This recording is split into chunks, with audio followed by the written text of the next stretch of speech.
welcome to the Gauntlet Podcast. My name is Lowell Francis, and once again, we're doing a monthly interview with someone talking about a particular topic. And this month, we have with us Philipp Neitzel, who has worked in the German RPG industry. He's part of the Warring Kingdoms, which is a major supplement for the Dark Eye.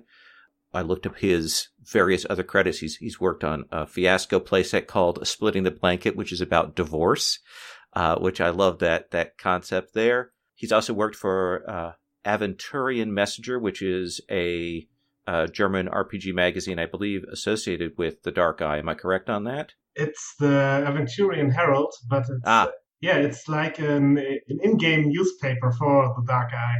And I'm the editor of that thing. Oh, okay. Excellent. Yeah. And it also contributed to an adventure called Niabara's Legacy? Indeed. Okay. Awesome. So I want to come back to the Dark Eye, because that's the heart of your most recent work. But I want to start by talking about German RPGs in general. We had a chance a couple months ago to speak with Andy Kikowski about Japanese RPGs and their particular history. And I want to talk about how that resolved out in Germany. And so let me ask you this. For yourself, where did you start with RPGs? What was your first game, and what was the scene like at that point? Well, I started with the Dark Eye, third edition back then. It was in the mid-90s, and I just saw it in like a toy store because that's where you could find those things back then. And so soon after, I discovered specific hobby stores in Hamburg, the big city near where I lived, and from there I got into the whole RPG scene. But I started as a little kid seeing it in the toy store, and I got it for my 10th birthday, and started running the same day. I read the beginner rules in the morning, and had a group of like 10 players in the evening, and we split up into two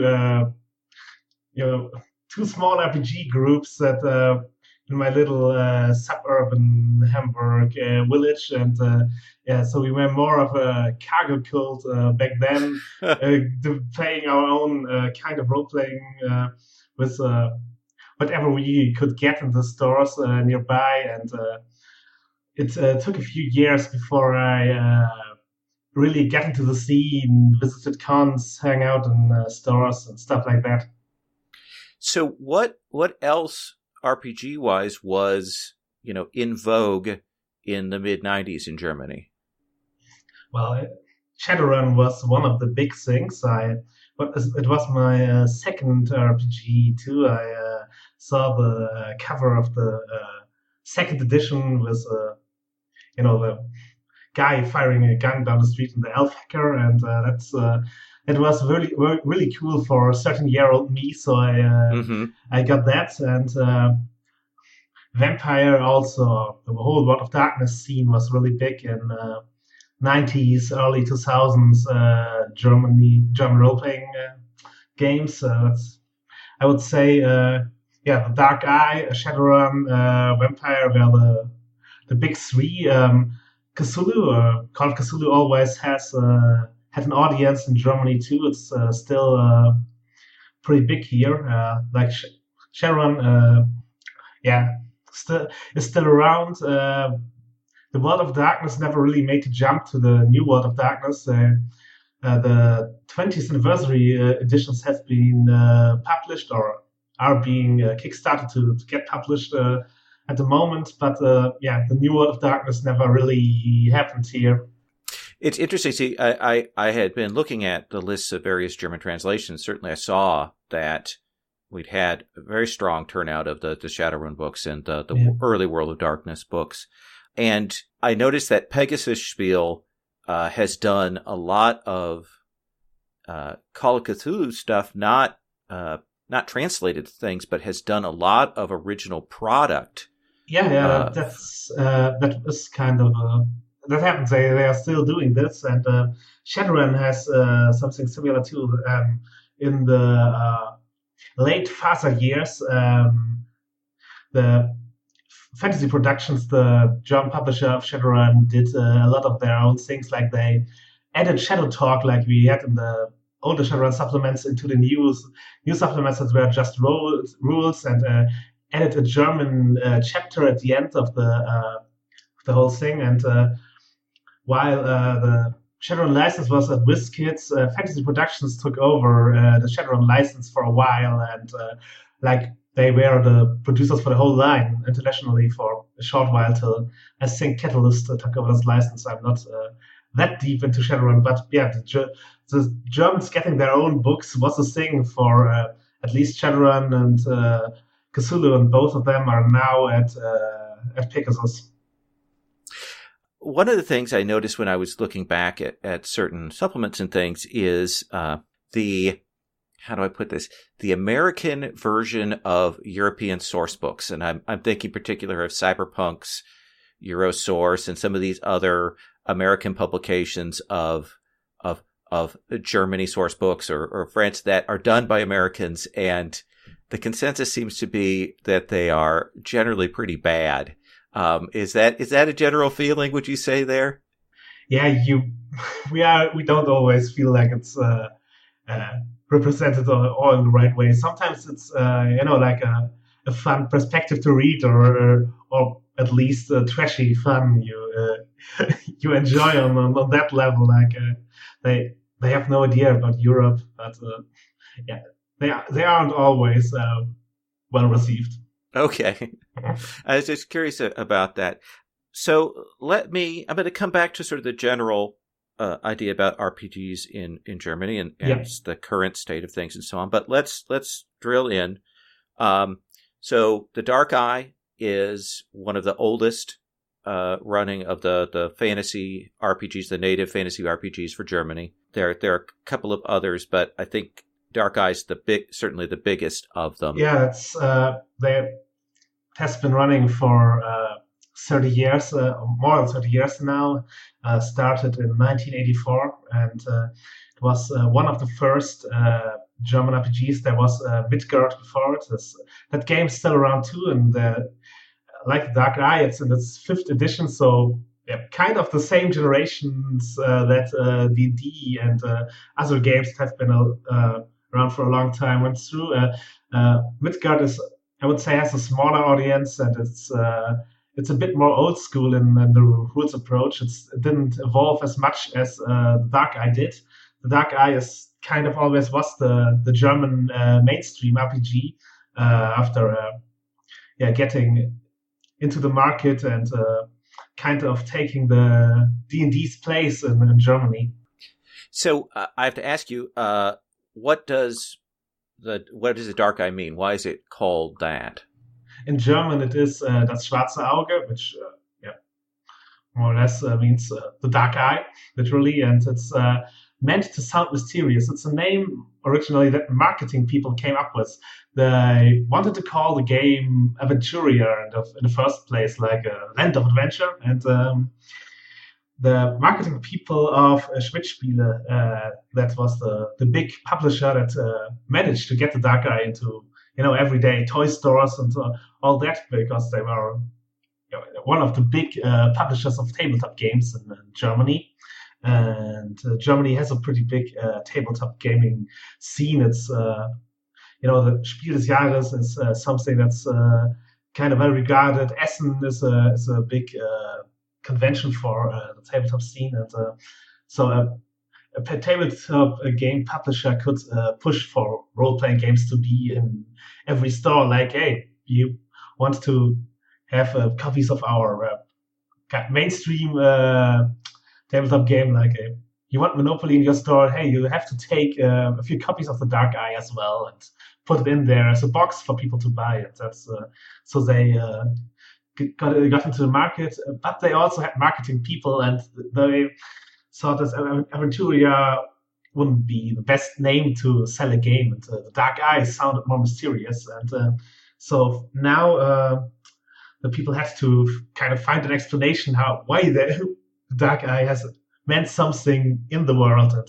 it's kind of a Palantir-like artifact that can show you the future or the past or other realities or something like that. And like a magical orb you can gaze into. I love that. I love that it comes from a marketing speak. And it is certainly a more grabbing descriptor than just the name of the realm. So it's gone through 5 editions, and the most recent edition, if I was reading correctly, before this was 4th edition, and that had shifted over pretty strongly to, rather than being random generation, to a point-buy system. Indeed. And that was a pretty dramatic change. And then 5th edition is just like last year. And, am I right on that? Is it 2015, 2016 that it switched to 2014, 2015 that it came out. And then last year we went into the US with the 5th edition. So what is the big change from 4th to 5th? Certainly in my head, I know what the big changes are between D&D 3 to 4 and 4 to 5. What's the selling point in the shift from 4 to 5? Well, the 4th edition was really rules heavy, and there were contradictory rules and special rules, optional rules here and there, and there was a kind of imbalanced pricing on the whole character creation system. So we kind of narrowed the rules down, made them more focused, and it's like a quicker, leaner version that's more balanced, working better, incorporating a few new game design and design principles that are now mainstream, like having something like a currency like fate points or bennies that you can use, and kind of being more consequent in making character creation free form and unifying mechanics, like cutting out subsystems for unified mechanical resolutions. So you would say that 5th edition is more taking 4th and refining it, streamlining it, tightening it, rather than going back and completely changing it? Yeah, I would say it is more streamlined. We did some revamping on the combat system too that makes it a bit faster. The Dark Eye combat system is based on active defense, like you roll to attack, then the other rolls to defend. And in 4th edition and previous editions, the defensive stat was the most powerful, because you could negate whatever the other was doing, and you had a lot of empty rounds. That's for the 1st edition, when the Dark Eye first was created, like swashbuckling movies, like stuff was kind of was the inspiration for the head designer Kizo, and so he went with the active parry to have this back and forth dueling stuff, but for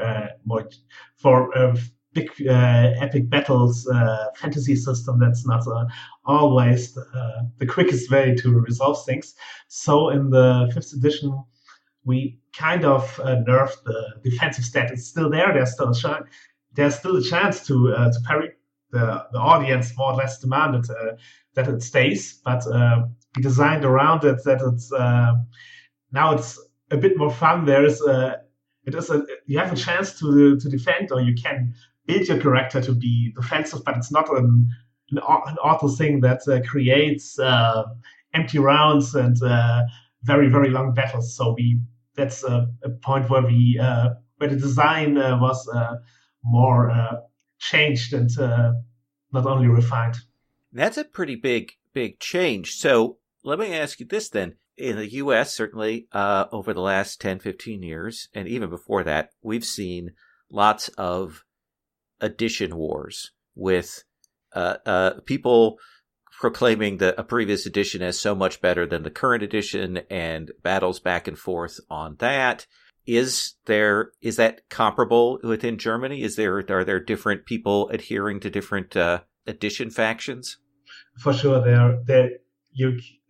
are edition wars in our community too. That's I wouldn't say it's too much different. There are we don't have an OSR like not as big as it was as it is in the US, where it's like people playing the old edition of D&D. We have people playing OSR style games, but they are more imports, or they are people who always were D&D players in Germany and they are playing D&D rule sets, but there never was a big community hacking the old Dark Eye stuff or continuing it. We are at the moment, Ulysses Spiele, the publisher I work for, we are doing a crowdfunding to bring back the first edition with comments from the people that worked on it back then, and from current players who are doing a Let's Play series that's more or less making a bit fun of the whole old adventures, and they are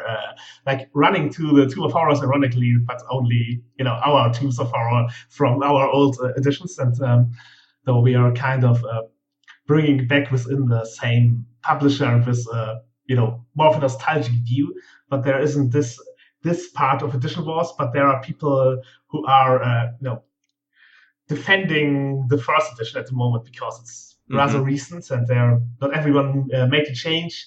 Some people are missing things that were in the system before, like we know there are these druids that can do this thing, and it's not there yet, and that's a source for complaints. Why are we not publishing exactly what they are expecting, and why isn't the game as big as the fourth edition yet? And then, of course, there are people whose tastes are just aren't met with the new mechanics, and who are maybe would be better served staying with the old system, but they still complain that we took something away from them.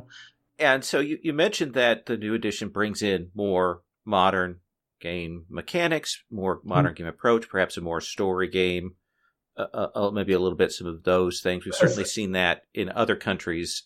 I'd point to Mutant as a game that has evolved strongly. Is that something that you would say has happened with the Dark Eye? To a degree. We are the people working for the Dark Eye. We know a lot of systems, and we are aware of independent game trends and stuff like that. But we know we are doing a mainstream game and we are doing a traditional game. Our target audience would not appreciate if we kind of turned it into archipelago in Aventuria. That's not what we are doing here. So we are just taking in things that work for a mainstream game, and we are we are not using the indie jargon to explain things to people, but tell them in words that they can understand, and examples from Dark Eye, because that's the frame reference for most of our readers. So we are bringing in this currency, fate points, and allowing some things to depend on that. And we are talking about a social contract within the group. We are explaining Robin Law's player profiles as kind of as things that can help people to understand what they want out of the game better, and we try to provide tools for them to achieve that. But the system and its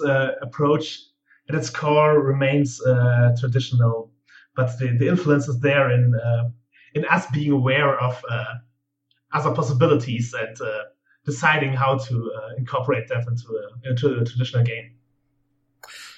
Now, one of the things that I heard in another interview with the American marketing manager is he made a distinction about the way that the Dark Eye approaches the sense of the medieval, that D&D and those games have a particular vision of medieval, but the Dark Eye takes a different look at that incorporates, I don't know if it's necessarily more realistic, but incorporates other elements of a medieval or early modern world. What do you think of that idea?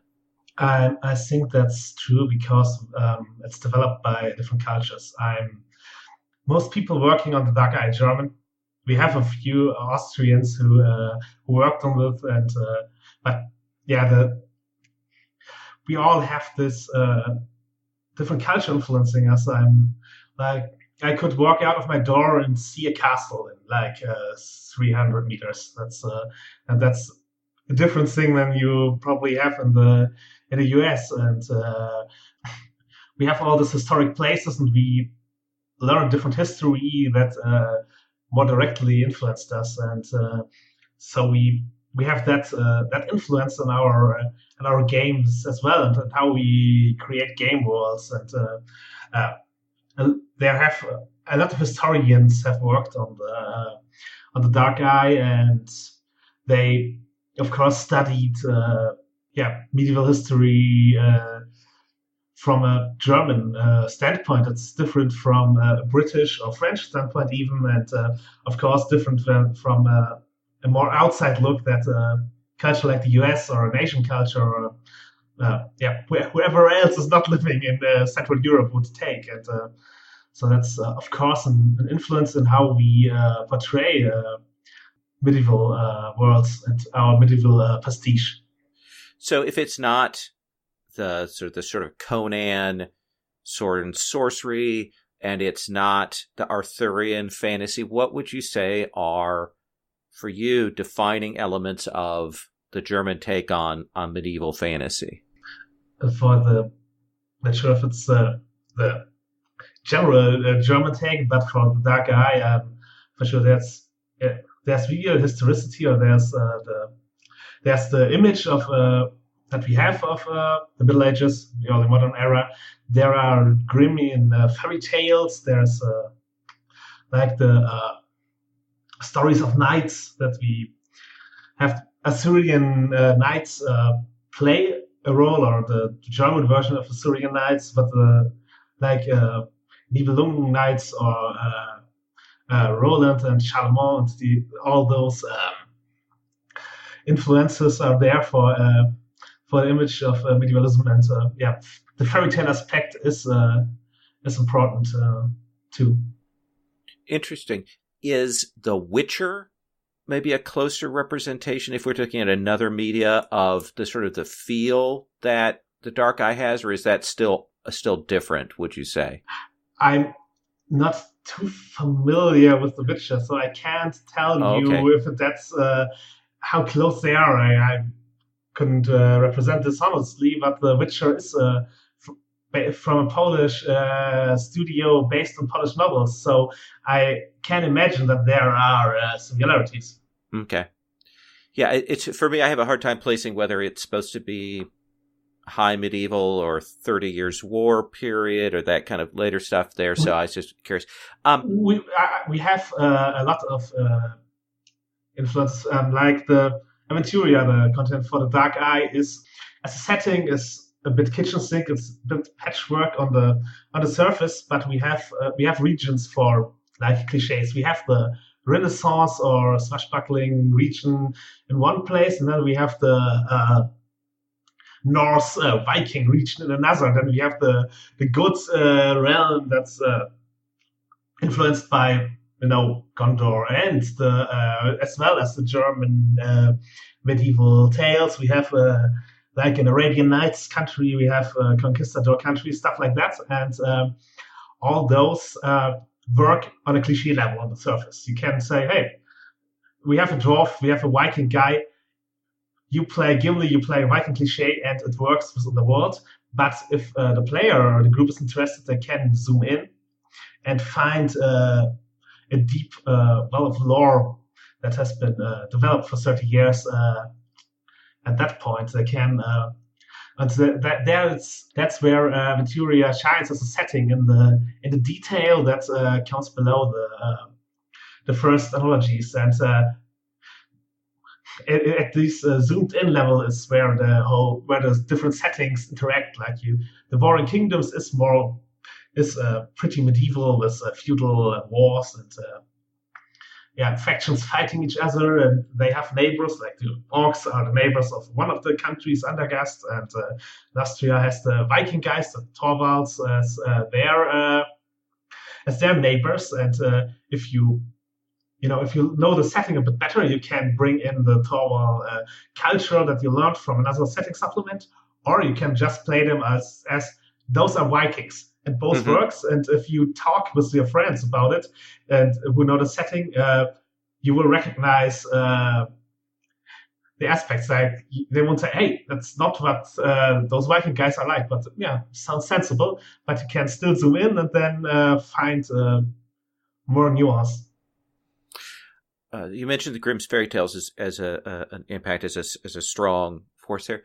Are there other unique German media touchstones, films or books or TV that you think are strongly inspire the RPG community that we probably wouldn't see here in the US? Well, it's the more small-scale approach that a lot of Dark Eye Adventures has is called Hotzenplotz in Germany, which is inspired by a novel about a highwayman. It's like a children's novel, Räuber Hotzenplotz, and that's which is very quaint and with like slightly offbeat characters, and it's very rural and small setting, and so it's kind of used as a bit of a mocking term to describe what the Dark Eye is like, but there's also a kernel of truth in that. That those small zoomed-in tales, was very much inspired by German local culture, they are in there as well. Okay, so let me have you tell us about what Warring Kingdoms is, what your role has been in that project, and then I want to zoom out to some more general questions about German RPGs. Let me take a quick break here. Coming this October 20th, 21st, and 22nd. Brought to you by the generosity of our wonderful patrons and the Gauntlet community is Gauntlet Con. Gauntlet Con is an online gaming convention. Our schedule will have games happening across American, European, and even Asian and Australian time zones. Games run by gaming notables, panels, contests during the convention with fabulous prizes. We're going to have a virtual tavern for hanging out between games. It is going to be amazing. Do you want to help out? We'd love to hear from you. Do you want to make your voice heard and tell us what we should make sure to include at Gauntlet Con? You can. Check the show notes for this episode. There are links to Google surveys. We would love to hear from you. Thanks, and clear that calendar for October 20th through 22nd, 2017. The Warring Kingdoms is the first supplement we did for the 5th edition, and they are taking those two rather typical medieval regions, Nostria and Undergast, who have been at war for centuries, and the reasons for this war have been forgotten by now, and kind of a legacy they fight on, remembering what atrocities happened to their grandparents, and both are feudal nations that kind of are doing their own thing, a bit separated from the rest of the world because the war is more or less holding them back in taking part in the big game of nations, I would say. And so it's a contained setting with a conflict at the center and high stakes for the people involved. Of course, that's their whole nation at stake. It works as an examination of the trope of Warring Kingdoms, of feuds and fantasy literature and gaming. And you can play that straight. You can say, hey, we are picking Team Nostria, and we are kicking the patriarchy of Undergast in their butts, and yay, go Team Nostria, or the other way around.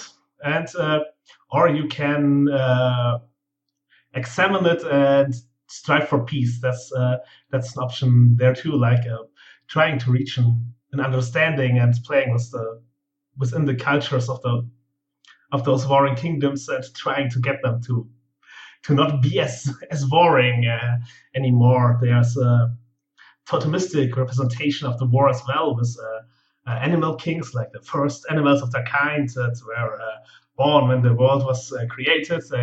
And in each of those kingdoms lives one of them, and they are at war as well. So you can have that representation, and then there is a secret root of hatred, which is it's a magical thing that players can engage with to give them something like, in a fantasy game, it can be frustrating to say that, there is no discernible reason for this war anymore, and you can't do anything. So we give them like a tool to actually do something. But the legacy of the whole centuries of war will remain. The kingdoms will stay enemies, but the players can make first steps toward peace, or like I said, but take a side in the war and do their thing in the setting. And each setting examines the culture of one of the warring kingdoms, and by having their enemy nearby, that's automatically contrasted with people that are different but similar. And so you're encouraged to play within the culture, and you are encouraged to play within a feudal culture where yeomen and peasants have a different gender maybe than their lords and knights that are ruling land. So this does bring up an interesting point for me.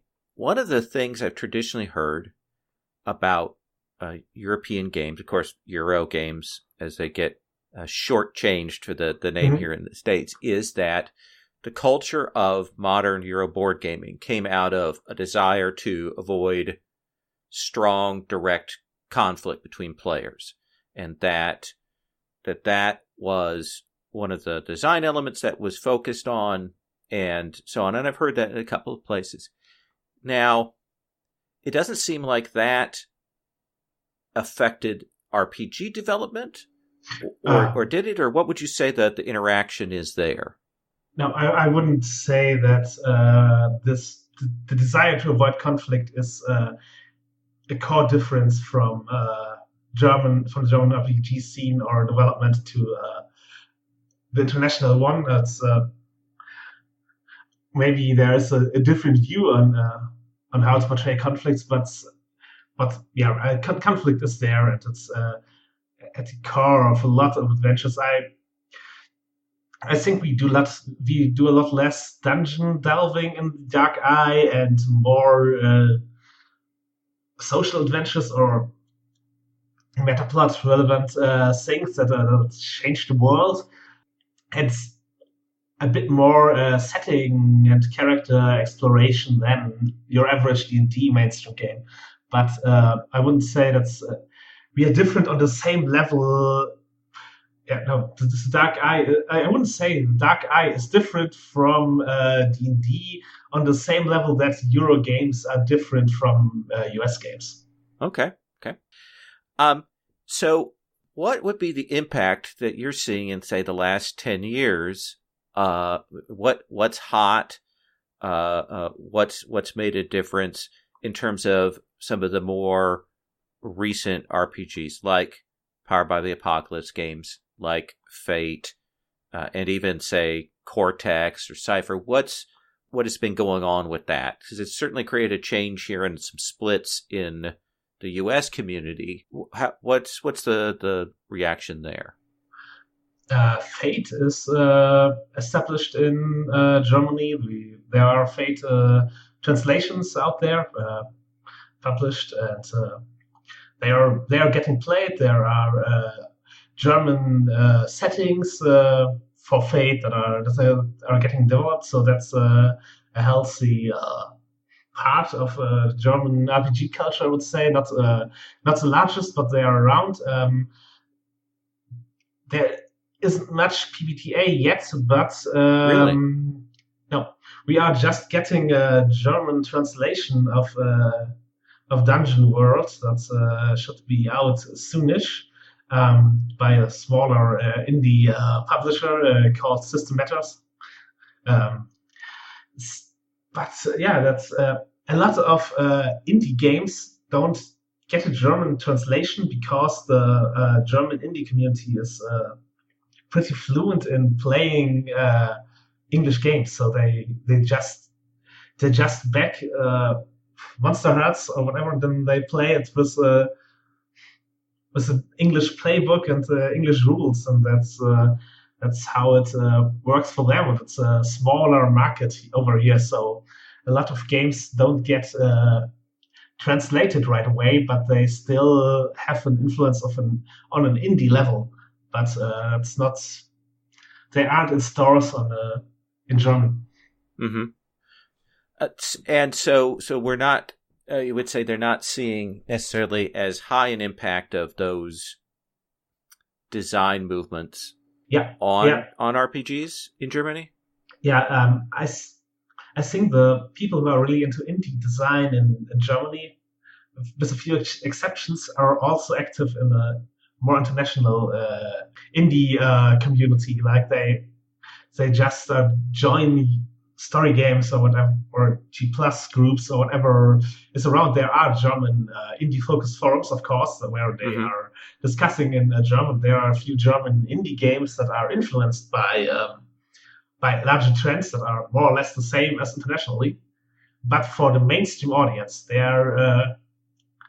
aren't as exposed to current indie trends because they have to be translated. And so Power Play Apocalypse will be available in print only soonish, while Fate is around, or the Cypher system is around, and things like that. But it's there is a filter in what gets mainstream by what people take the risk to publish.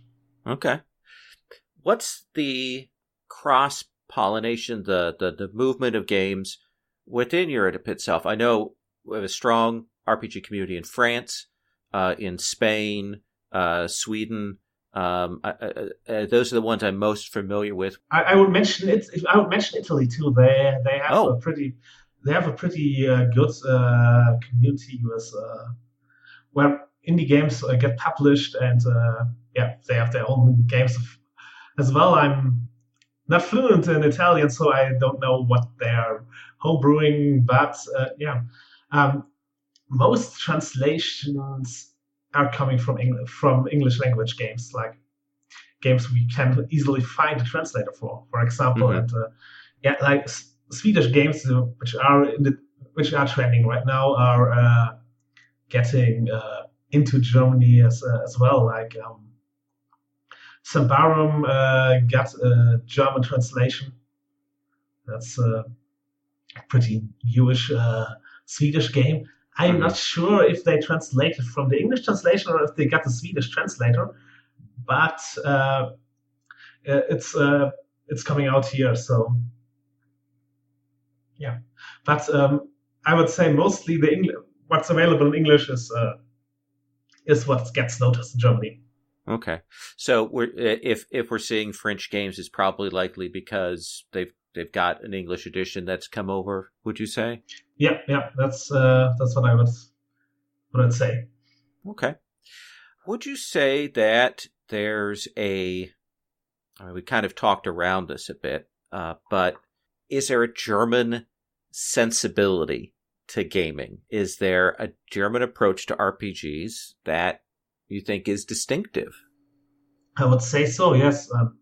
Of course, it's always harder to name differences from the inside, but I can try to reverse engineer it.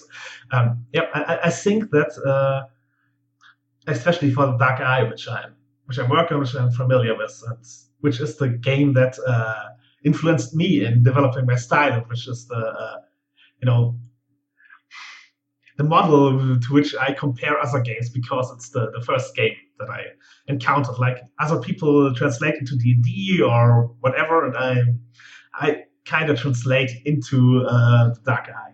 And that is a game that focuses on exploring the background, exploring your characters and interacting with the meta plot and the shared world of Venturians.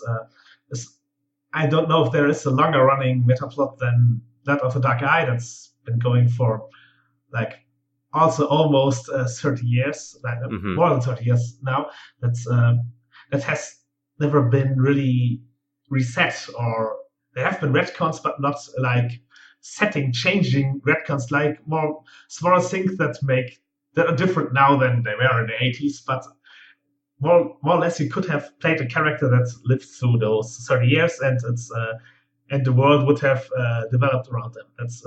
And so this shared world changes how a lot of Germans approach RPGs, that they expect a meta plot, or they expect deep setting descriptions, and they enjoy the shared world. Like they can talk about, hey, we did this adventure, and remember when we were in Nostria and won against the Undergestians, and then other players can say, hey, we played the same game too, and that NPC we encountered, how was he in your game? And then that's something you can talk about. It's not as much your own campaign world. Of course, there are people who enjoy doing their own campaign world more, but they aren't as mainstream as in the US. And so, yeah, I would say this focus on less encounter and more storyline or arc-based games, and shared history. That's the main difference in approach when it comes to mainstream threat games.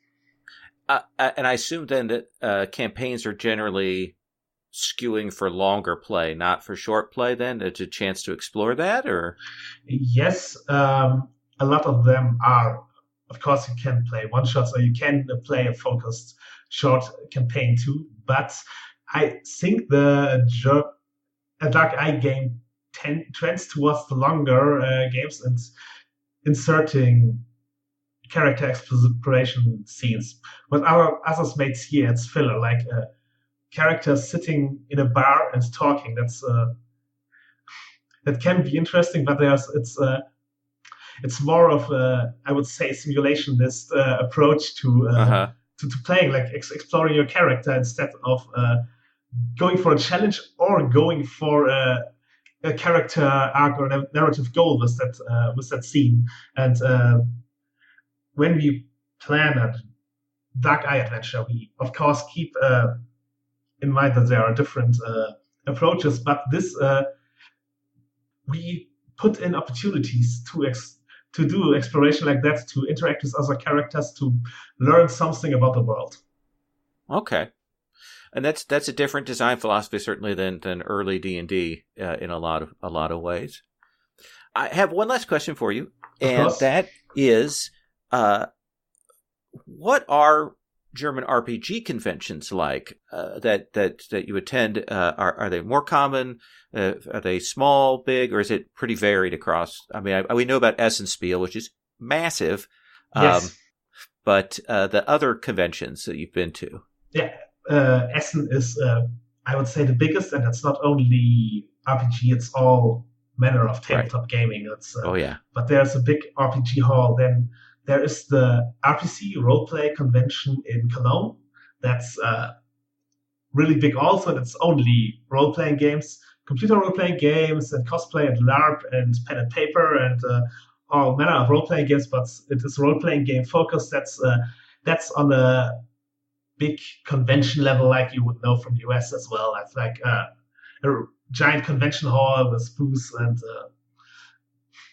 masses of people. But that's the top tier, and then the next tier is smaller than I hear from the US or America in general. They are maybe a few thousand people conventions, not in convention halls, and more in like a town hall or a school or something like that's like sufficiently big to to house that many people, but not as sweeping. And there are a few of those conventions, and then there's a big assortment of really small conventions that gets maybe a few hundred people, sometimes only like 100 or less, and they are, I could go to one of those probably twice each month if I were willing to travel around Germany. There are a lot of those small ones, but there are only a few that really stick out as big conventions. What's different too is it's less hotel focused. Like they are more. From what I heard of US conventions, a lot of them would take place in hotel rooms, like you are getting your hotel ticket with the whole convention experience. There's the central hall, and then the hotels also play a big role. Yeah. Yeah, that's not the case in Germany usually. Usually people sleep wherever, or it's like more of a camping thing where one of the halls is open to sleep there, or of course, in Essen and Cologne, there are hotels, but they are not part of the convention. But people are booking hotel rooms and see other convention goers there. But it's not like the hotel complex is part of the convention. There are a few exceptions. Ulysses Spiele did one last year. Early this year, our own hotel convention that was we branded it as a luxury con because it had the whole hotel experience in there, and it worked out pretty well. People were happy about it. Like, we have been around for a few decades, and our fandom got a bit older. They aren't as enthusiastic about sleeping in a sleeping bag while other people run around them. So it's a niche that's worth exploring. A few other people are doing that too, with more independent game-focused cons that are doing this. We are taking like 40 people and renting some kind of house and playing there. But it's less of the hotel-focused thing. It's more a US thing than a German thing. I like your point about it being the aging of the community, because I know I would not sleep on a gym floor these days, so I can appreciate that. Philipp, I want to thank you for coming and talking with us about German RPGs. I'm going to give my little Endspiel, and I'm going to come back to you to thank you again. But listeners, I want to thank you for listening to the Gauntlet podcast. I hope that you'll rate, comment, and or review us on your podcast aggregator of choice. Of course, if you like this podcast, you can find all of our podcasts at gauntlet-rpg.com. That includes the Emmy-nominated Plus One Forward, Discern Realities, Comic Strip AP, and more. You can also follow us on Twitter at GauntletRPG, and you can also check out our Patreon at patreon.com/ I'm going to say that right this time, Gauntlet. And there you can check out our Patreon, see the various keepers of the Gauntlet, and keep informed about our Gauntlet hangout games if you kind of sign on for the Patreon there. Philipp, thank you again for coming and talking with us about that. I like to have these perspectives on what's going on in RPGs in different parts of the world. Yes, thank you for having me.